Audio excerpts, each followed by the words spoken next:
tonight's thought.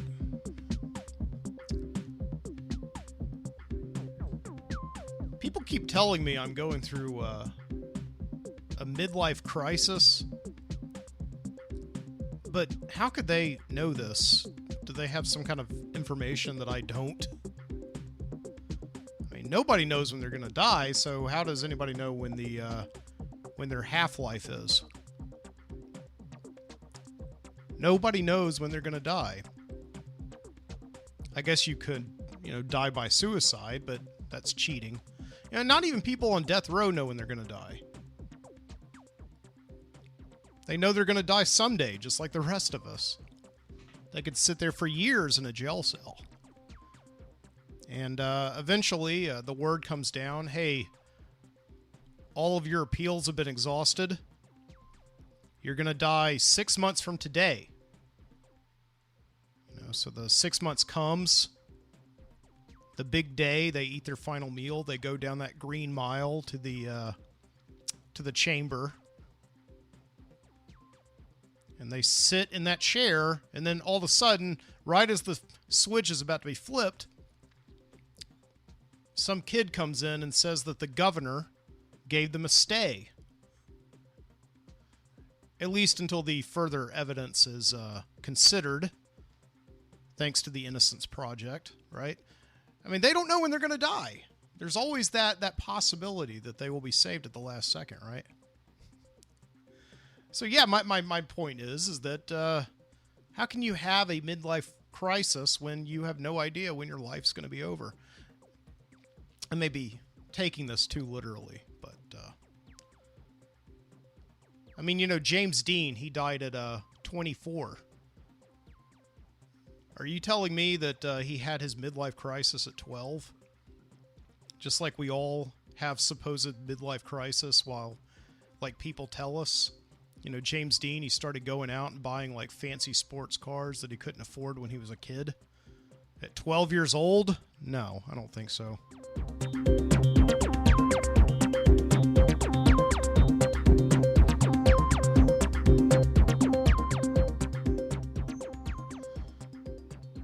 From Birmingham, Alabama. This is the Midnight Citizen Show. Thank you for stopping by. I'm your host, Mike Booty. It's been a very long time since I've been here. In the studio, recording again. Been since March. A lot of reasons for that, which I'm going to get into tonight. But I just want to touch on this idea of the midlife crisis because some of you out there are older than me, and you may be saying "Hey, Mike, you're not that old." Well, okay, you don't have all the information. I haven't told you how old I am. I'm going to be 40 next month. I'm going to be turning 40. Which is the age that they used to make movies about people who are 40, okay? And usually the plot of these movies is the guy who's 40 is, seeing his life hit the best it's ever going to be, right? And so his friends conspire to get him a big vacation to go on a cattle drive to rediscover life again or whatever, find his smile. It's that's the age of 40, right? As portrayed in big Hollywood movies. So yeah, you may be out there saying that, Mike, you're only 40 years old. That's no big deal, especially with the advances in modern medicine. The life expectancy when I was a teenager was 76 years old. And now it's much older, and it's rising every single day, right? But, you have to remember, I don't have children, but I am a teacher, and I am constantly surrounded by much younger people who are constantly reminding me that I'm old. Not just because they're young, and they're constantly flaunting their youth in front of me.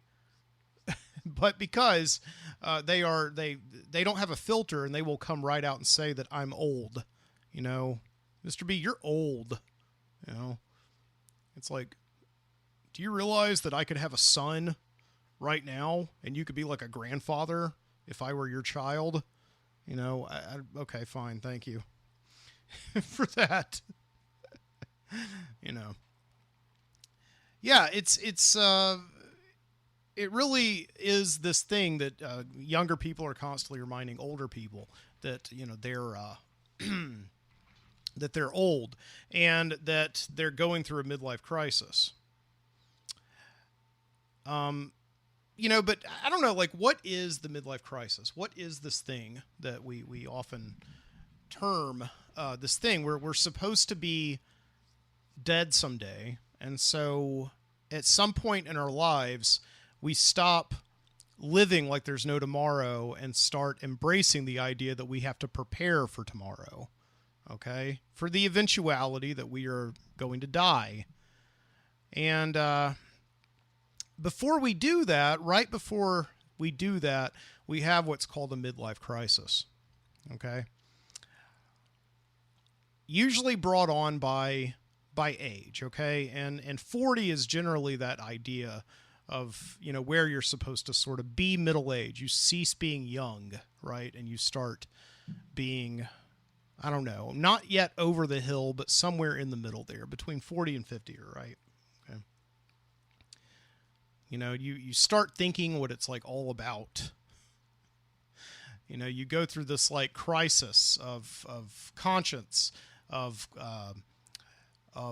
existence, and you start like reevaluating all the relationships you've had in your life, start thinking about all the bad decisions you've made in your life, you know, and you try to go out there and just, I don't know, reignite the fire, right? Okay.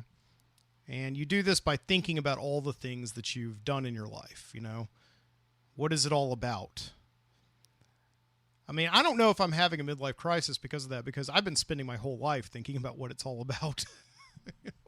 Like, from the moment I could really think, I was like, this is weird. You know, what are we doing here? Why do I have to go to this place and like learn arithmetic and all that? You know, I've always done that. So that's no different to me, right? Another thing that is usually the hallmark of a midlife crisis is buying things, and not just things, but like you might call them toys. I don't know, frivolous items, okay, that you always wanted when you were young, but could never afford. Now you're in middle age and you know, can afford them. Again, I dispel this idea because that I'm having a midlife crisis personally, because I've never been able to afford anything that I've wanted, really. I buy things that I need. But, you know, this came under suspect recently because I went out and bought a motorcycle. I bought a motorcycle. I had never ridden a motorcycle before. You know, for good reason, because they're dangerous machines, right? But secretly, deep down, and I had never told anybody this before, I wanted a motorcycle. I've always wanted a motorcycle, right? Just, but I never could afford them. At least I never thought I could afford them. And I always thought they were dangerous, just like everybody else. But, you know, there's good sides to a motorcycle, right? So I went out and bought one of these things, and I bought it back in March or April, just after the time I did my last podcast.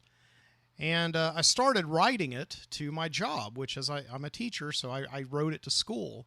And so all my students kind of saw me riding into the school and taking my helmet off and kind of walking down the halls. And this near 40-year-old guy with this motorcycle helmet walking in, and I was talking to my students one day about it, and I suddenly heard one of them under her breath go like, midlife crisis. And I looked at her, and this is like young people are constantly reminding you that you're having a midlife crisis. And so I had to tell her, no, this is not a midlife crisis. I've always wanted a motorcycle. I could afford a motorcycle for once in my life. And there's a lot of really good things about having one. You save on gas. I could get 125 miles to the gallon in my motorcycle if I wanted. They're very easy. You don't have to park them. You can on the street. You can park them, on the sidewalk. They're really good for zipping around around town, just doing quick errands. And they said, yeah, sure. Another stigma of midlife crisis is rationalizations. Every bonehead decision that you start to make, you start rationalizing it. Like telling yourself that, the motorcycle, it'll be good for the environment because it gets really good gas mileage. Right. I'm not having a midlife crisis, no. I don't believe, I don't think I believe in them. I really don't. Not to say that I am definitely going through one of the major stigmas right now of a midlife crisis, which is I'm going through a major life decision. I am changing jobs, and that's happening. When you change jobs, especially when you are my age, when a lot of people I graduated high school with have been in a career now for, more than a decade, and they're doing fine. But very often changing jobs is a sign of right there at the middle of your life, you're nervous about the possibility that maybe you're going to be trapped in some kind of a career forever, until you retire or until you die.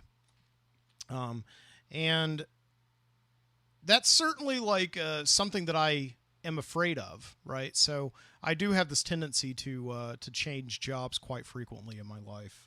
And so, yeah, sure, for maybe that reason I'm going through some kind of a crisis. I don't know.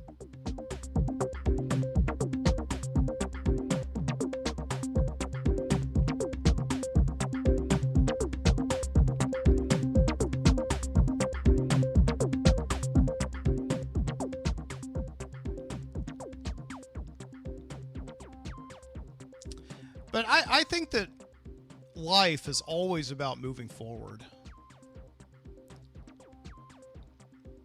And I'm not changing jobs right now on a whim. I want to be very clear about that. So, so if you're not aware, if you haven't listened to my last few shows, I am leaving the job that I have proudly held for the last 5 years. Of teaching high school students English language arts, reading, writing, grammar, all that stuff, college prep, film. I taught a film class, right? And it's been great. 5 of the most rewarding years of my life. And so, why am I leaving that job? Well, because, again, this is not the sign of me having a crisis, right? When I got into my job 5 years ago, this was my plan. Was that I would get 5 years of high school education under my belt. I wanted to have the experience of teaching high school after getting my master's in education, right? I wanted to have that experience. But my true passion is for the content area itself. A lot of teachers, and there's nothing wrong with this at all. This is perfectly fine. A lot of teachers get into education because their passion is education. And certainly my passion is education too, but a lot of teachers do not get into education because of a genuine love of their content area, of what they actually teach. And that is what I want to do. My biggest, the reason I really got into education is to be a professional student of English literature. Okay. And that's what I want to do. And in the last 5 years, while teaching high school, I've been enrolling in graduate classes to get my master's in English, right? English literature. And this past year, I've been accepted as a teaching assistant to the university here in town to begin going and taking classes there full time, with them paying for my tuition, and in return, I teach some classes at UAB while I'm going there. And this is this is a big deal to me because 5 years ago I set this goal, and now I have hit it. So I've got 5 years of teaching high school under my belt. And again, this is maybe a little strange for somebody my age, right? A sign of the times is that I'm going to the same university to get my master's degree as I did when I first enrolled in college as a freshman, 20 years ago. And I had to call IT this week at the university because my email address was still the same juvenile email address as it was when I set it at freshman orientation back in 2001. And I called IT and I'm like, listen, I'm an adult now. I'm a graduate student. I'm going to have students that I'm going to teach. They cannot be getting emails from this address. And IT said, sorry, man, it's permanently linked. You can't do it. You can't change it. And I said, are you kidding me? This is, I'm not the only person who suffers from this, who set an email address a long time ago, probably before you were born. And, email addresses had only been around for like 5 or 6 years when I first set that thing, I mean, we didn't know. I didn't know I was going to be a graduate student 22 years from now, 40 years old. And the guy's like, trust me, man, I've seen far worse than this.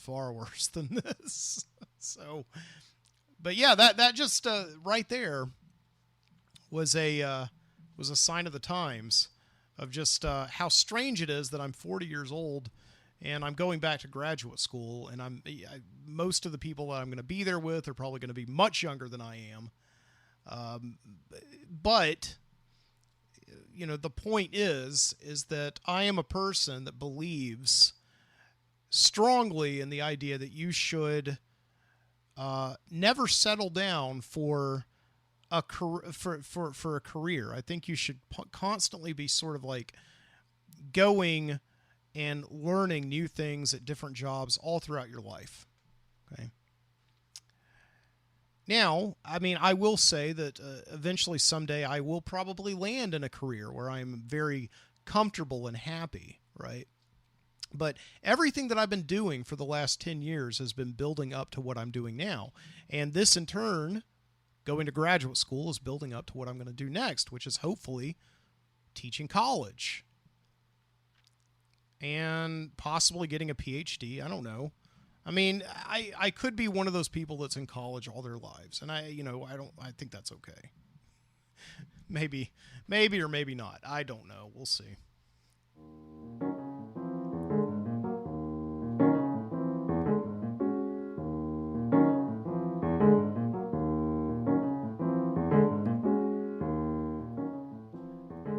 But this is important to consider. I mean, I sort of said it as a joke earlier, but it is absolutely true that with advances in modern medicine, the first person who is going to live to, like, say, 130 may very well be alive right now. I don't think it's me because of my bad habits, my vices. I've never really taken that great of care of myself. Excuse me while I drink a cup of coffee at 11 o'clock at night. It's good. But we have to start rethinking the way that we do work, because as we get older, we're not going to be retiring the way that we used to, the way that my mom and dad did it, in their early 70s. We're not. I mean, not to say that we're going to be working into our 90s, but I think what's going to happen is that we're going to, for those of you who have a career that you've worked for 35, 40 years or so, you're going to retire. And then, because now you're going to be living to 130, you can't very well spend, 60 years doing nothing on retirement. I don't think the world will support that, because more people are going to be born and they're going to be basically paying you to do nothing. Which is, that's what you want to do. That's fine. But what is going to be the new normal is people are going to get out of this one career and they're going to find something else that they want to do, some other kind of career, and they're going to go to college for that. So you're going to start seeing, 60, 70, 80-year-old freshmen, I think, quite frequently, at all the sorority mixers and, things like that. I think it's very possible it's going to happen, right? In our lifetime. And so, I've never been ahead of my time, but I think I may be very well ahead of my time in this, in being a 40-year-old college student. 2 of the seniors that I taught this year are going to be my classmates at UAB.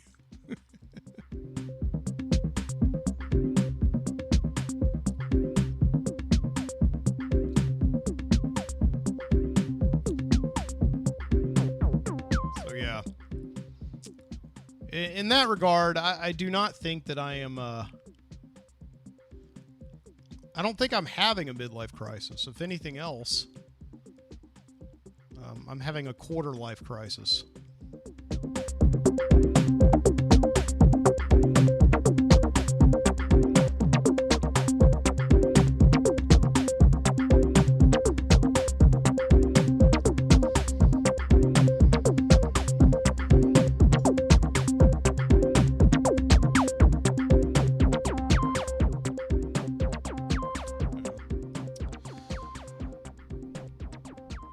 So, yeah, though. My former colleagues started school this week. The kids come back next week, and so bizarre because I wasn't there with them for the first time in half a decade. I was at home. Actually, I was over at my mom's house helping her. I'll tell you that. But this is the end of the summer now, and this is typically a very depressing time, usually, for me. I mean, I'm excited about the prospect of going back to work, about going back and seeing the students and how much puberty has changed them for better or worse. But it is kind of sad because I do love summer. And as an adult, you very often forget about what summer is truly like. It's even worse if you don't have kids. You just kind of, at my old job, I worked 12 months out of the year. And every job that I've had before that, 12 months out of the year. When I started teaching, I suddenly got a summer again. And it was really a weird experience. To wake up on that first day of summer after school's out and it's like 9 o'clock in the morning, 10 o'clock in the morning. And, you're just there, in the house, and you don't have to get up and you don't have to hop in the shower immediately. You don't have to make your lunch. You can just chill out. It really was that first summer, that I was a teacher. It was like this nostalgia that I can't describe. I'll try to, but I don't know if I can do it justice. It's like when you're a kid, and just like those certain sounds of summer, like The Price is Right on the television, Matlock coming on in the middle of the day, The People's Court, all those shows, still come on television. you thought that they went away, right? The second that you went back to school in August, but no, they're still there. I mean, I watched an episode of The Price is Right that first summer. I hadn't watched that show since I was, 17 years old. But yeah, no, I mean, just like this time of year, the end of summer, going into Target and seeing the back to school sales, just everything's back to school. It's depressing because like that is over. And for the next 9 months, you have to wake up at a certain time every day and, go to school.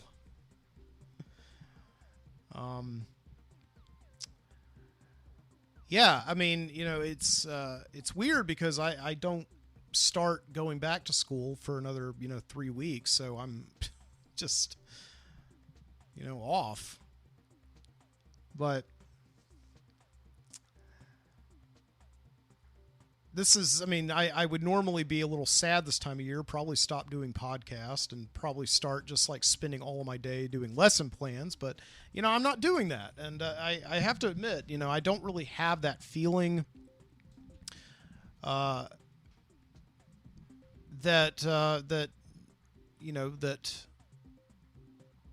I don't know. I'm getting back to work. I don't know. I can't. I told you I can't describe it. Yeah, like my first summer, it was one of those things where it's like you hadn't had a summer in so long that you just feel like you have all the time in the world. It's just like, when you're a kid, you feel like you have all the time in the world. That first summer I was a teacher, the day after the last day of school, I was in my car and I took a 10-hour road trip to Virginia by myself, and I went camping for like 4 days in Shenandoah National Park. And all I could think of that the whole time was like, it's going to be so great to be able to go back home and chill out and take a shower, because there aren't that many showers at that park. And just lay down on the sofa and not have to get up the next day and go to work, right? So indeed, I came home from Shenandoah, and I maybe had like a day or so where I, got to lounge around and do nothing. But it was at that moment that I kind of discovered the harsh reality of being a teacher, is that when you have your summers off, they're not off at all. Like, I mean, as a teacher, there's a lot to do. First off, everybody knows that you have all the time in the world in your hands, so they start asking you for favors left and right. Right? You have to help people move, things like that.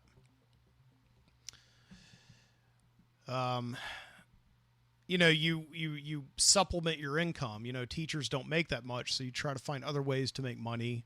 That's a good time to do that, to kind of get ahead on certain things. And you also teach. You teach summer camps. Once the summer camps kick in, it's like just teach. And then basically you get like a week when all of that's done, and then it's back to the grind, back to school, right? Yeah, I was telling my mom this yesterday because my mom asked me to come over and help her move some things, and before I knew it, we were buried in her in the storage unit, moving everything. There was this table she wanted to get at the back of the storage unit, so of course we had to move everything out of there. And I was just kind of talking to her, and she seemed very apologetic. And I was like, "No, you're my mom. You gave me everything, And she's and I was talking to her because my mom is a former teacher as well. She's been retired now for about a decade or so. And I told my mom, it's like, when you were a teacher, did this happen to you every summer? People knew you were off and they just all assumed you were ready to do things for them. And my mom said, yeah, and I got some bad news for you. It's the same exact thing. It's the same exact thing in retirement. And yeah, she's got a point there. She, ever since she's retired, she's done nothing but like take care of grandchildren and all that. I mean, she loves it, but still people just, she's free, so What else is she going to do, right?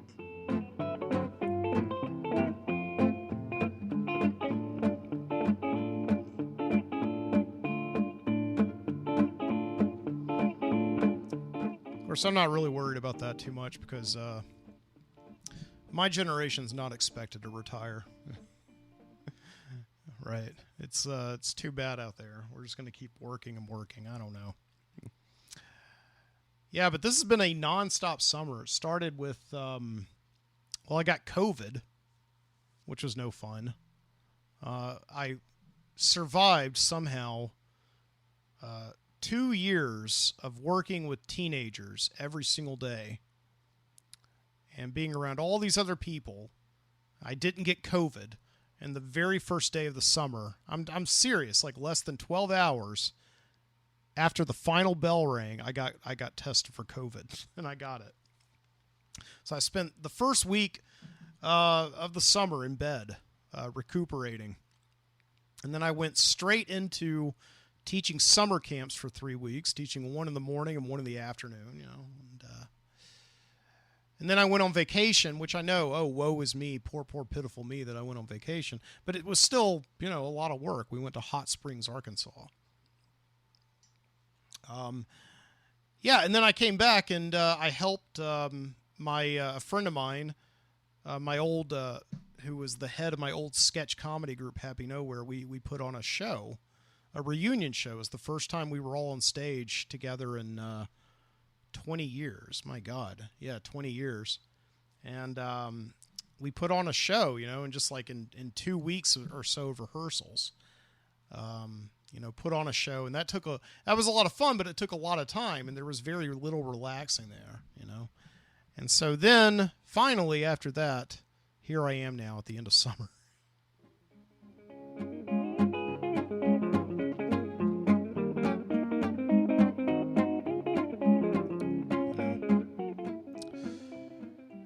I'm actually relaxing a little bit. Finally able to sit down and do a show. Right.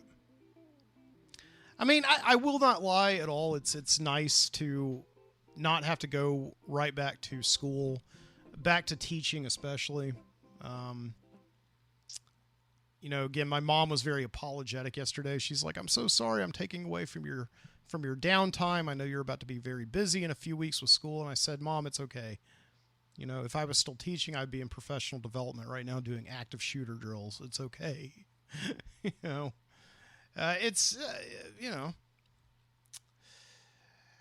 I mean,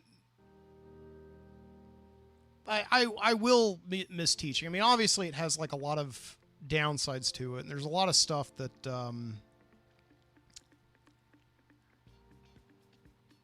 there's a lot of stuff about teaching that was unpleasant. I'm going to take that with me for a very long time, right? Like, I mean, because I spent the last 5 years in a small classroom with teenagers, I will forever know the plot of every single Marvel film. I can't say the number 69 without giggling. That's unpleasant.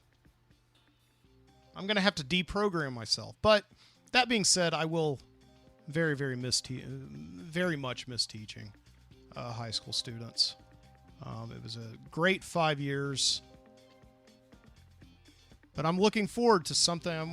What's coming next? I can't wait. Let's see.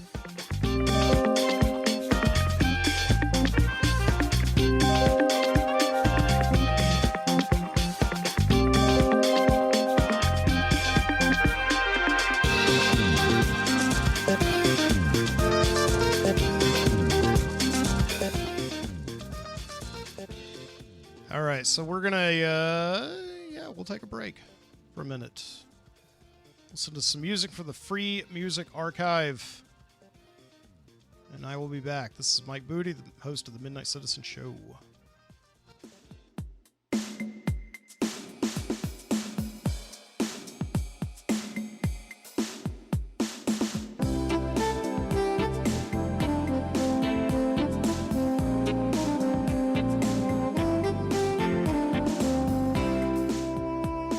A patriot, a zealot, a bigot and a fool, walk into a bar and sit on a stool. Everybody knows there'll be trouble soon. The boys are back at the Star Wars Saloon. The Patriot whispers, give me a shot. The zealot cries, your God is not. The bigot screams, I am right, you're wrong. The fool says, can't we all just get along? All just get along. The bartender looks a little annoyed, tells Dion and the boys to play Pink Floyd. They rock that tune, Dark Side of the Moon. It's happy hour at the Star Wars Saloon.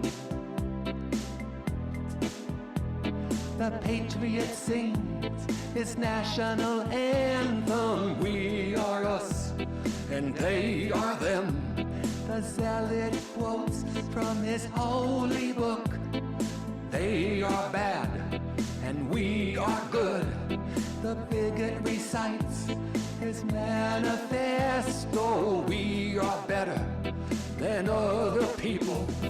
The fool cheers for his hometown team, and nobody agrees on one damn thing. Yeah, maybe one day, maybe someday soon, we'll find a friend at the Star Wars Saloon. Another country, creed, and color, love each other like sister and brother. Maybe one day, maybe someday soon, we'll all hang out at the Star Wars Saloon. Maybe one day, maybe someday soon, we'll all hang out at the Star Wars Saloon.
It's just,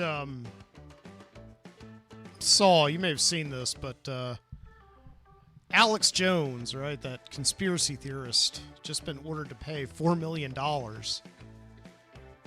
for repeatedly telling people that Sandy Hook was not real.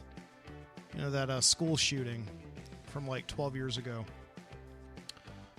Yeah, it's like been something he's been just talking about nonstop, apparently. I don't watch the show, but just telling people that Sandy Hook didn't happen, that it was like a false flag thing or whatever. I don't know. And he had to sit in a courtroom in front of all these parents of kids who had been killed by some lunatic. Not only did he have to pay them $4 million, but he also, for the very first time, had to admit under oath that Sandy Hook did indeed happen. You know? Can you believe that? It's like he had to come out and essentially say that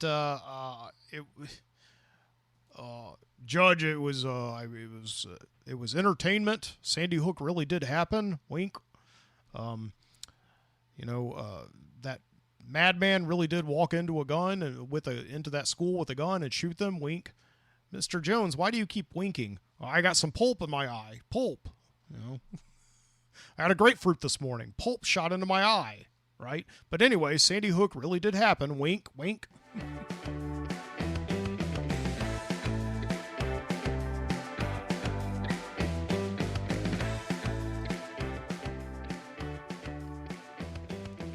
I mean, if you've been listening to Alex Jones for the last 12 years repeatedly say that this thing that obviously happened did not happen, you're going to look at like a courtroom mandated confession that it did that it did happen, and you're just going to be like, oh, he was coerced.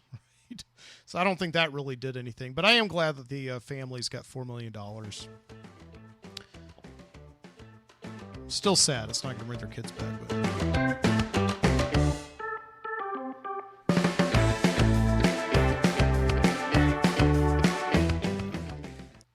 so I hope you enjoyed that music break there. Sorry to kind of bring down the tone a little bit by making fun of that fat friggin', I don't know, Alex Jones. So yeah, you had John Lopker was the artist, the first song, Star Wars Saloon, from his album Spaceship Earth. Followed by Delay 77 with a song called 25. Both of those songs and albums are on Free Music Archive, courtesy of WFMU, freemusicarchive.org. You can listen to them. You can play them on your show just as long as you attribute them, which I just did. So anyway, I hope you are enjoying the show. If you are liking the show, please consider checking out MikeBooty.com/The Midnight Citizen, where you can find this episode as well as a backlog of shows that I have done going back to 2011. You'll find them there. You can also find me and other great shows on onsug.com. That's the Overnightscape Underground, onsug, ONSUG.com. You can find me there. And yes, and I want to, by the way, thank this week Eric at the cigar store. Eric discovered my podcast a few weeks ago and encouraged me to do another one. So this is because of you, Eric. Thank you very, very much for encouraging me. This has been a lot of fun.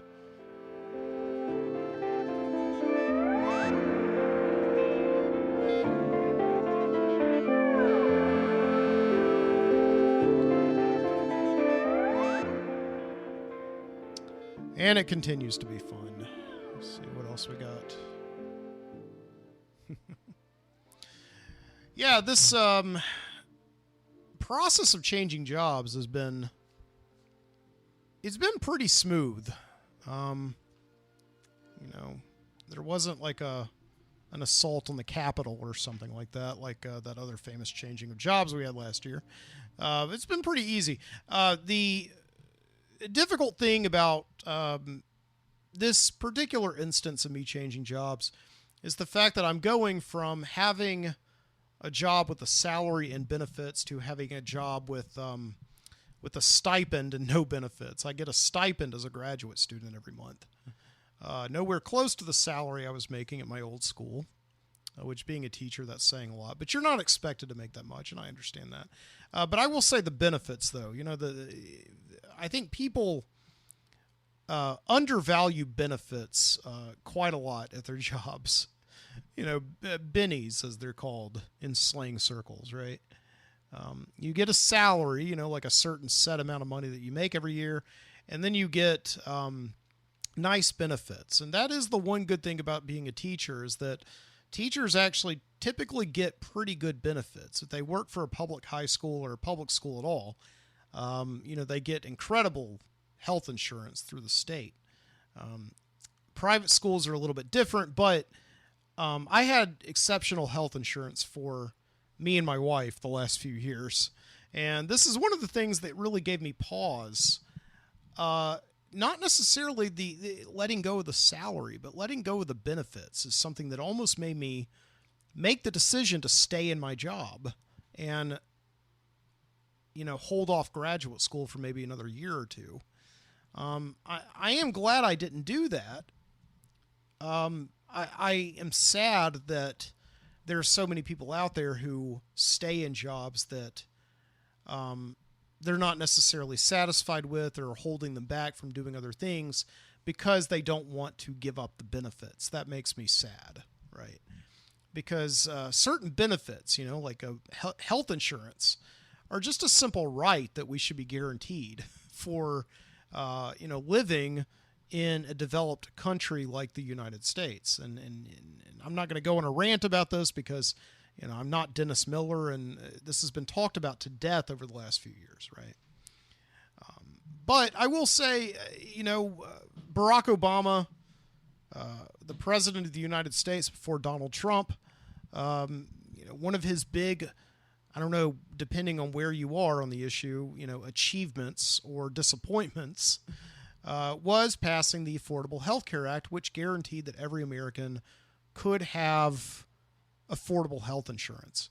And it's never mattered that much to me, really, because I've always had health insurance through my jobs. But this is the first time that I've actually had to shop for health insurance on the open marketplace on healthcare.gov, right? And it was shocking. For the very first time ever, I saw how truly expensive health insurance really is in this country. And I didn't like it. I didn't like what I saw at all. All right. But what happens is that through the open marketplace, you have to go on and answer some questions. Essentially, how poor are you?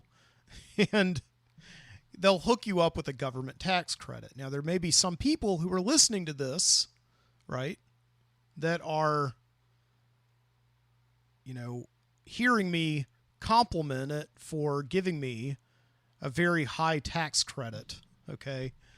And being like, oh man, you're going to school, you're not doing anything, you're not contributing to society, and I'm paying for your health insurance, okay? Well, first off, hold off on the rhetoric and the hyperbole, right?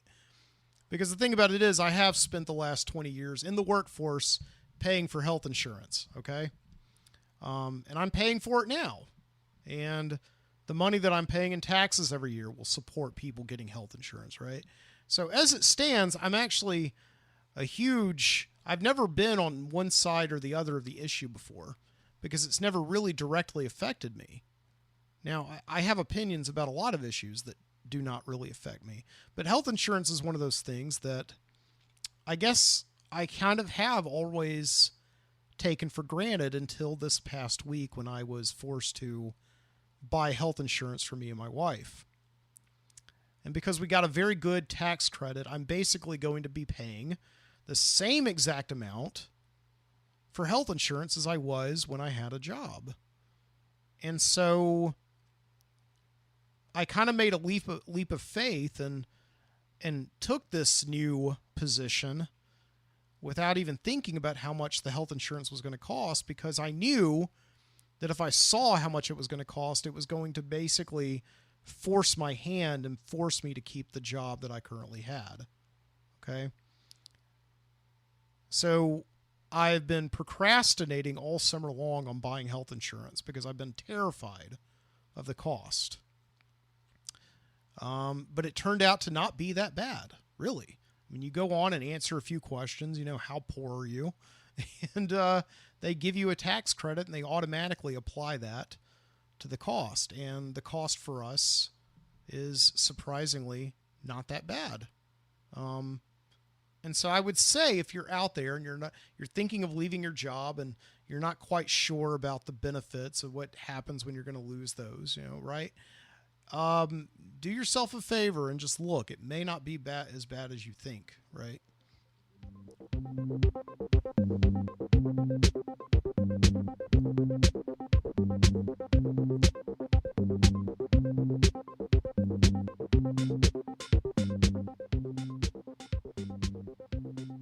Again, I know there's some people that's going to be like, it is bad. It's bad for me, the taxpayer.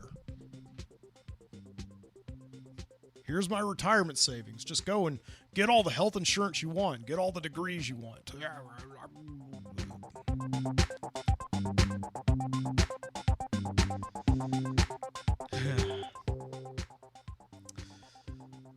Other, like less painful aspects of switching jobs, right? Changing emails. I don't know if you've left a job before, but they kind of get rid of like every shred of evidence that you were ever an employee, right? They get rid of your email, they scrap your Google Drive and all that stuff. So I've been working pretty furiously this summer to make sure that every bit of intellectual property that I have it's transferred over to my personal Google Drive. I just kicked my camera. Sorry. I am recording tonight's show, by the way, so you can watch me over at youtube.com/MikeBooty. This part of the show is kind of shaky because I'm fixing my camera. That's better. But yeah, no, I went on to my Google Drive and just got everything off of there. And that was a huge process. I mean, that's 5 years of lesson plans and slideshows and assessments, tests, things I know I'm going to need someday.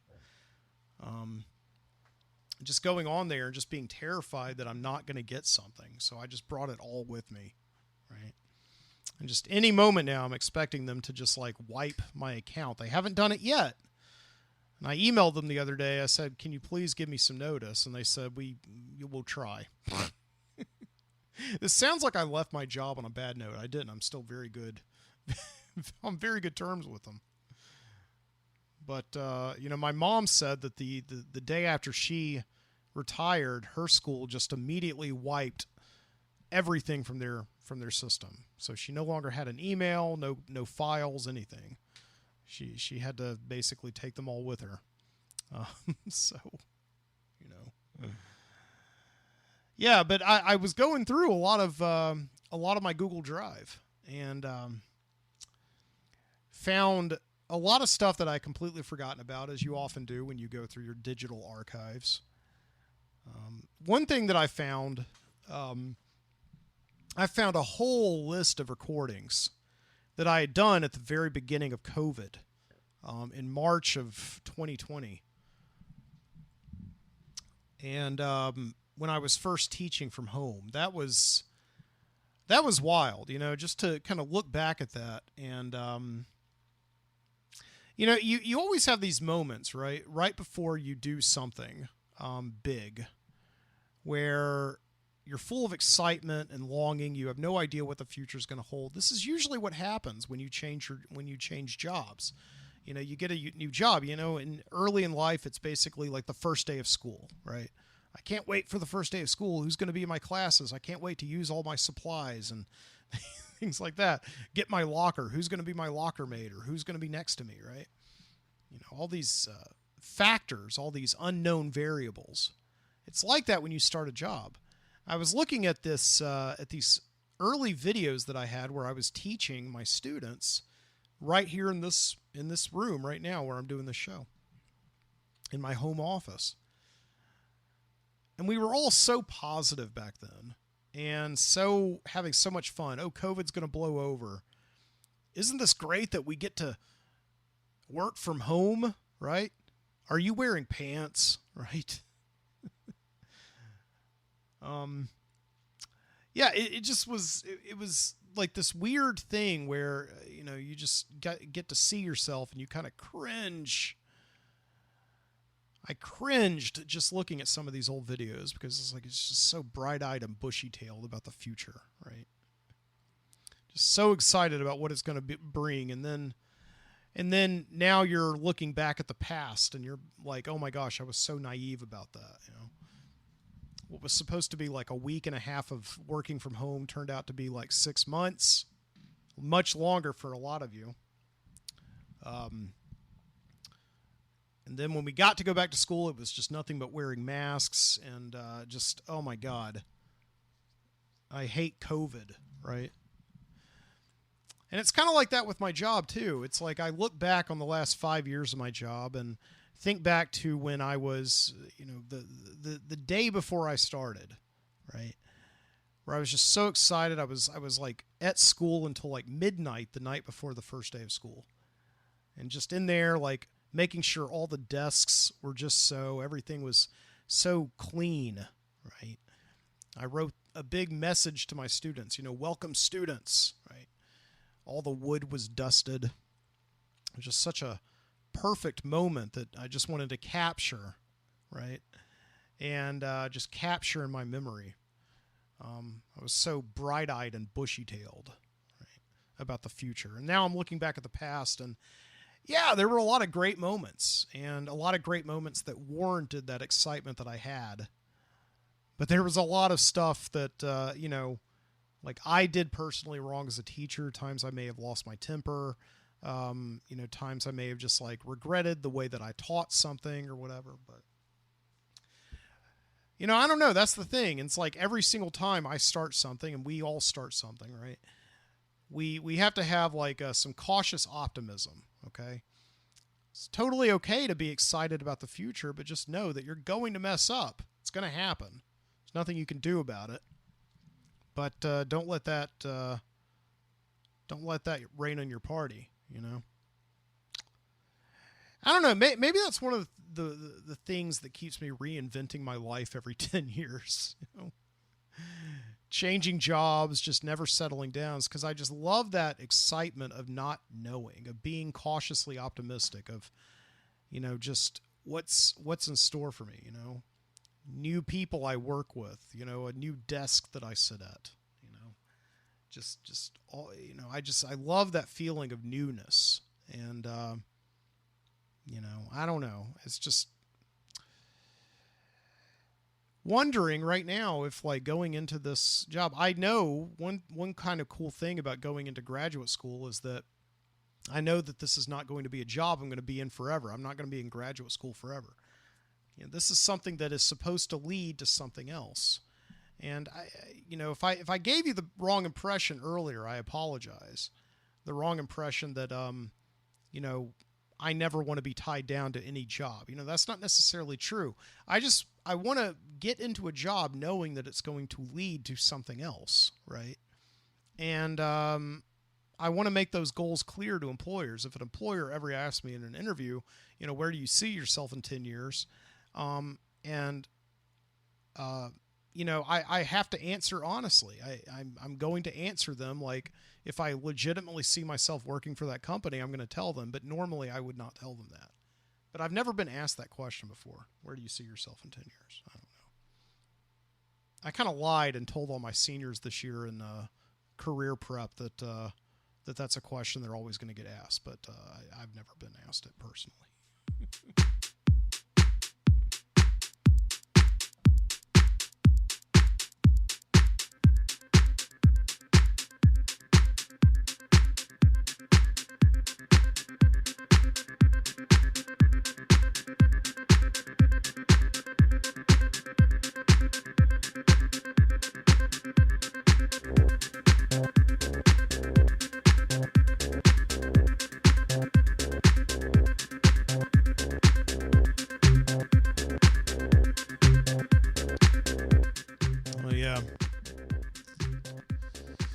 I'm ready. I'm ready to go, man. My eyes are bright. My tail is bushy. Let's make it happen. That being said, let's go down to that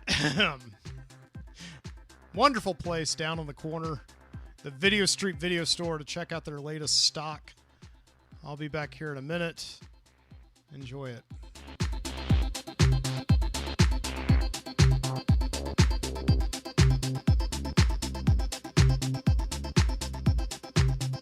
Imagine a CD-ROM that immerses you into a wicked predicament. Get out of there and fast. A pawn in the war to control the human mind. There's something as sure as hell is in my head, and I want it out. You have precisely 2 hours to get wise. And solve the mystery that can save your life. You're playing Burn Cycle. The CD-ROM action-adventure game for Macintosh and PC Windows. You experience Mind-expanding extended gameplay. You navigate fantastic 3D worlds. Where all the critical decisions are yours. This is what you call a lose-lose situation. You better tell me you set me up. The end game is a shocking conclusion. Run! Come on, faster! Use your brain or lose your mind. Burn Cycle, the CD-ROM action-adventure game. On sale in software stores now. It is the future. Information is currency. Data theft is a capital crime. Saul Cutter is a data thief. Cutter, getting some heavy buzz on the net, man. Something's up with the data I'm currying. Can you tell me anything about it? Sid Mate, just get out of there and fast. The rewards are high. No touching, stroking, or fondling. Should have been a routine run, and now it seems like the whole world's on my tail. One false move and I'll blow your head clean off your shoulders. So are the risks. The infected go brave. This is what you call a lose-lose situation. What have you got that they want? I could ask you the same question. But this time, he's stolen more than he bargained for. Something as sure as hell is in my head, and I want it out. The memories that you are made up of are literally being erased. Now, he's got something on his mind. Imagine a piece of software that can duplicate a human mind and store it on a computer. Tip the balance of world power in favor of whoever has it. And in 2 hours, it's going to kill him. Stink of death, boy. Run! Come on, faster! Faster, Cutter! Come on, run! When you're careless, Cutter, people just seem to start dying. Don't think you were cornered the market in rage. Can't stop this game. It's a bitch.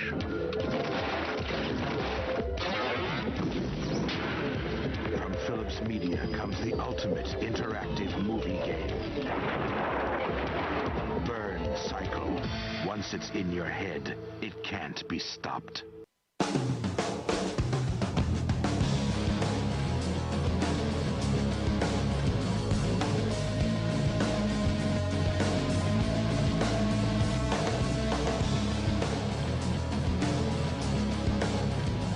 Hello, everybody. Keith Croft along with Bobby Payne bringing you the best of Game Crazy at the Game Crazy Selling Skills Challenge. That's where talent, skills, knowledge, and great value come together to create the ultimate games destination. That's right, Keith. We're going to see some fierce competition out there today. They're going to have to give it all they got to be successful out there. Because today's game isn't about scoring points, getting kills, or saving the universe from alien domination. No, Keith, today's game is all about selling. That's right, Bobby, but the kind of selling we're talking about isn't high pressure, some loud, obnoxious pitch. At Game Crazy, selling's about identifying needs, building relationships, and maximizing the gaming experience for our guests. And it's all done by focusing on 5 key selling areas: hardware, used games, MVP, trades, and pre-orders. So let's go down to the game floor where Zelda Scott will take us through our keys to the game. Zelda. Thanks, KC and BP. I'm down here in the his house, you know, the Heezy, with the GC Posse to get the 411 on Game Crazy. Let's start with the hardware. This is like a gamer's ride, dog. And if you sell them the right ride, you got a better chance of selling some 20-inch chrome rims later. Know what I'm saying? The key here is to sell them the system that's right for them so that they'll keep coming back for more accessories and games. And speaking of games, Game Crazy's got all the fly new game titles, but we've also got the mad hookup when it comes to used games. And they can't hate on our used games because they play like new, come with a 90-day guarantee, and they cost less. Booyah!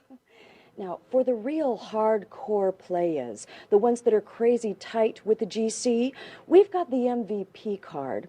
The MVP card means upfront revenue for Game Crazy and higher trade values, special discounts, and exclusive tournaments for the players. Trades are where Game Crazy makes crazy dollars, and players can get mad values. It also means that Game Crazy's got the used game hookups on the latest games. And finally, pre-orders. Now, this is for the real serious players, the ones who've got to get the new games first and beat them before anyone else. They can check out our Reserve Now board, check out our product slicks in the Reserve Now binder, put $5 down, and they've got a reservation at the hottest game spot in town, Game Crazy. Well, that's it from down on the floor, y'all. This is Zelda Scott, and those are the keys to the game. Peace out. Thanks, Zelda. And now, let's get ready to rumble as we begin the Game Crazy Sales Challenge with hardware sales.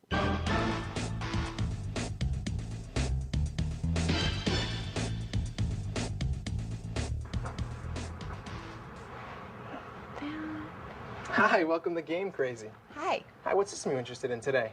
Well, it's my son's birthday and I'm looking for some video games, but I'm really not sure what he wants. All right, what system does he play? Oh, and here he goes asking the right questions. He's off to a good start, Keith. System. You know what? That's what I need. I need a system and some video games. Sorry, I'm just all brand new to this. No, it's fine. Basically, there's 3 platforms to pick from. You have an Xbox, a PlayStation 2, and a GameCube. But to figure out which one is right for you, I'm gonna have to ask you a couple questions. So how old is your son? He's turning 12 and he's in middle school. Okay. What kind of games does he like to play? His favorite is driving games. All right, how about DVD movies? The critical movie question. The kids love the movies, Keith. He does have a TV, and this will be in his room, so, you know, that would be great. How about online play? You know, I'm not so comfortable with that. Well, you know, actually, it's pretty safe and secure, but I understand your concerns. But he did a nice job of keeping things moving. How about friends? Will you have friends over? Absolutely. He has 2 or 3 buddies that I know he'd have over. All right, so based on what you're telling me, I'd probably recommend a Sony PlayStation 2. It has some great racing titles. You can play up to 4 players at once. You can play DVD movies. And while it's not the best online system, you can definitely tap into it later on down the line if you decide to go that route. Great suggestion. What a lucky kid. Wow. Sounds great. I think that's what I need. Oh, it's a great choice. Basically, what we're going to do is set you up with some accessories, a DVD remote, a wireless controller, and we're going to have to get you some memory cards to get you started. Perfect. Okay. And there's the add-on. He's really selling the ultimate gaming experience, Keith. Let's go down to the floor with Zelda, who's standing by with Ryan. Dog, that was the bomb diggity, my friend. How'd you do it, dog? Well, Zelda, actually it was really simple. I just found out what she was looking for. I needed to know who was going to be playing the system, what kind of games her son was going to be playing, what she could afford, and then what kind of features she might want later on down the line. I suggested the right system with the right accessories, built trust and a relationship, and after that, it was easy. Well, you certainly made it look that way, dog. There you have it. Back to you, Casey.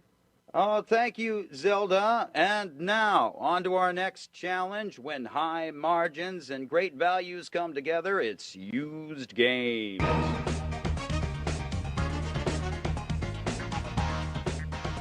Hey, how's it going? Welcome to Game Crazy. What can I help you find? Do you guys have that new Madden 2004? Madden fan, huh? Madden, a very popular title. It certainly is, Keith. Actually, yeah, I have it over here new, but you know what? I have it over there used for $10 less. Yeah, I don't know about you. It sounds sketchy. It could be broken. Well, no, you know, our used games play just as well as our new games, and they come with a 90-day guarantee. So if it doesn't play, you just bring it on back to me. Yeah, I still don't know. You know what? Why don't we go try it out? Really? Yeah, come with me.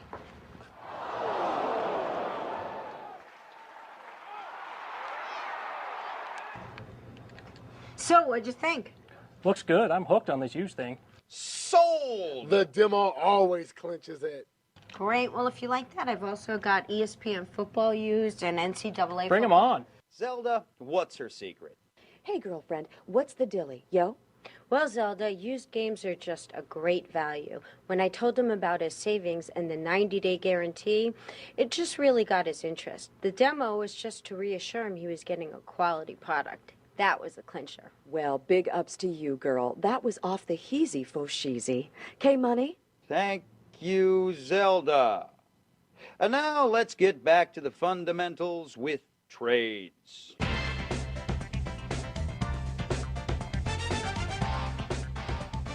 Okay, so one new copy of Ninja Gaiden. Bet you're gonna try to beat this today, huh? I usually like to buy a game when it's brand new, take it home and beat it. I usually buy my stuff over at Best Buy, but I figured I'd give you guys a try. Possible big box convert? Could be, Keith. Could be. Oh, so you're new to Game Crazy. Do you know about our whole buy, play, trade thing? No, what's that? Well, it's really what we're all about. It sounds like you're the kind of guy who likes to beat a game as soon as you get it, so this is perfect for you. You could take all those games that you've already beaten, trade them in for credit for anything else that you want. I mean, I could take the games I've got at home, bring them in, trade them in, and get new games for less? That's right. Well, I can't do that over at Best Buy. I'm definitely coming here to get all my games. Great. Well, in that case, you're definitely going to need an MVP card. MVP? Did I hear that right? Zelda, what's going on down there? You heard it right, K-Dog. Gail is getting extremely jiggy with it by going for the MVP. Let's see what happens. So what's the MVP card? Well, the MVP card is our membership card, and it's made for hardcore gamers. It'll save you some serious cash. How's that? She's gonna have to do the math for him. Well, you know all the old games that you have at home? You bring them in, and with an MVP card, you get 10% more value for your trade-ins, and then an additional 10% off anything that you want to buy in the store that's used. Okay, so how much is that gonna run me? Well, the MVP card is, it's about $20. I don't know. Well, look, you're a serious gamer, so you're already going to spend a lot of cash here. And this way, as an MVP, you can buy more and play more. Well, that makes sense, but I mean, it's $20. We also have special deals every month that are exclusive for MVP customers, and we have exclusive game tournaments only for MVPs. What kind of tournaments? Actually, we have a Soul Calibur tournament coming up this weekend. Soul Calibur? All right, you got me. She clinches it with the tournament. This guy is psyched about Game Crazy. Sign me up for the tournament and give me one of the MVP cards, too. Great, you'll be glad you did. Zelda, she really came up with a big play there. You know it, KC.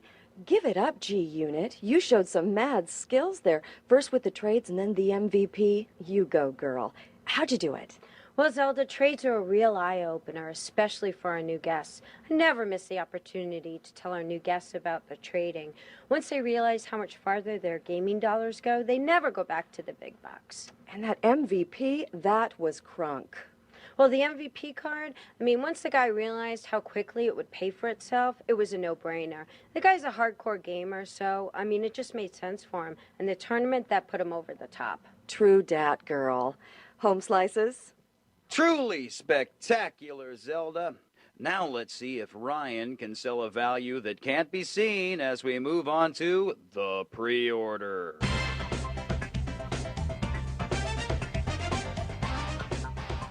Hey, welcome to Game Crazy. Hey, thanks. How's it going? Good. Right on. You're a Final Fantasy fan, I see, by your shirt. Yeah, that's right. You guys have the new one yet? Oh, actually, it doesn't come out for a couple weeks yet, but you can pre-order it. No, that's okay. I think I'll just come back later. Look, you know how Final Fantasy is. You definitely want to do this because you know it's going to sell out. You're right. Final Fantasy does sell out pretty quickly.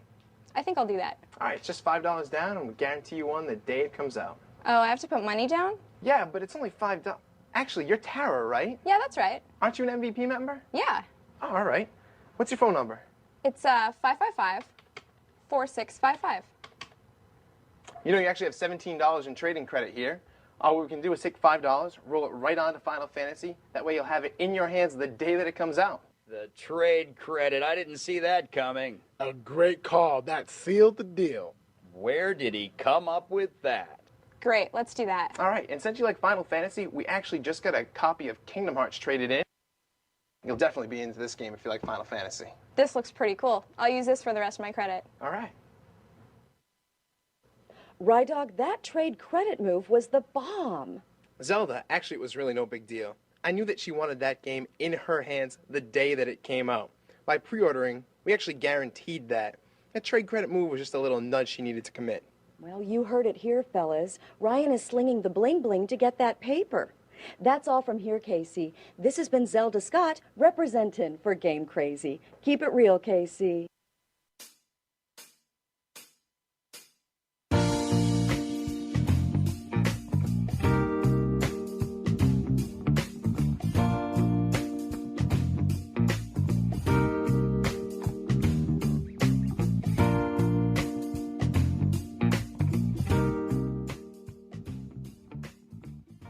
Representing for the Mid-City. This is M. Biddy. Oh my God. Anyway, welcome back to the show. Just a little bit longer. Hope you enjoyed those. So we had a couple of game themed. Made a trip to the game section of Video Street Video Store. There are no video games at the Video Street Video Store, just a lot of videos about video games. We had a look at Burn Cycle, hot title for 1995. Right. And then we had a look at the Game Crazy training video from 2003. I don't know. There's something about it. Training videos from the 90s and the early 2000s. I guess that's because that's when I joined the workforce. Before I embarked on this whole mad universe of jobs and careers and health insurance. And that's what you would do. You would go in on your very first day and you would go back to the back room and you would do all of your paperwork, and then watch a ton of training videos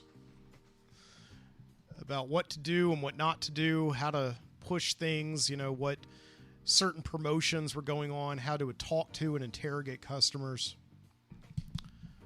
And then they would release you onto the sales floor, and you would go under the wing of a bitter, cynical assistant manager who then told you to completely forget everything that you had just watched in the video, right?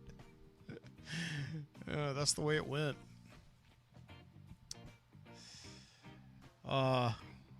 Memories.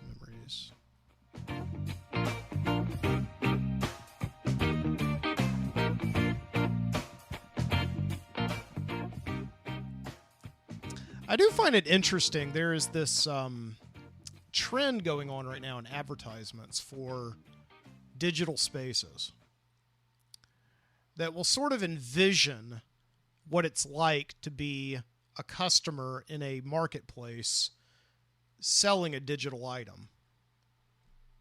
If that makes any sense. I think Progressive Insurance started this, where they would have people go in to like this all white, marketplace and buy health insurance from Flo, right?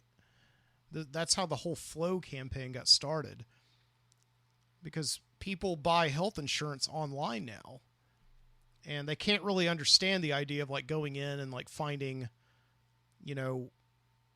something that's good for one thing and then another thing that's good for another.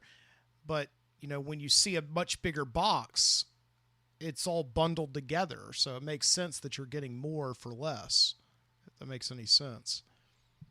People have a hard time visualizing that. So these commercials, I saw this recently also, you know, like for the car vending machines, Carvana, or these online car dealerships, right? The commercials are all about putting you in a physical place where you can actually look at the cars and talk to a sales agent, trying to make you more comfortable with the idea of a completely online shopping experience for big products, you know, not just like small things that you buy on Amazon, but big products like cars and even houses, right? I think there's a lot of love lost for these old days, you know, and it's getting more every day where we just wish that we could have this time where, you know, everything that you could buy, you wish that you could just, you know, you would go and you would put on shoes and clothes and get in a car and drive someplace to a marketplace and just talk to people about things that you wanted to buy and get their expert opinions. But it's not like that anymore. Everything is automated. Everything is on a digital space. You know, you have to have a password. You have to like hand over all your personal information just to go shopping. Right. So it was funny today when I went to the farmer's market down the street from my house with my wife, after having just spent the whole week on Blue Cross Blue Shield shopping in the health insurance marketplace and having adventures there. And we saw a pop-up tent for Blue Cross. There was actually a pop-up tent, a place, a physical space where you could go that represented your insurance company. And I went over there and I was like, I wonder if I could just buy health insurance from these people. Do they just have like boxes of health insurance? I open it up and I pull it out and there's the insurance, right? No, they didn't have that. They just had like pens and pads with Blue Cross Blue Shield letterhead on it. That was all they had. They didn't, you know. So they were just promoting it that you could, you know, you would go up to them and, oh, we have a pen, and go online to Blue Cross Blue Shield to find the health insurance plan that's right for you, right?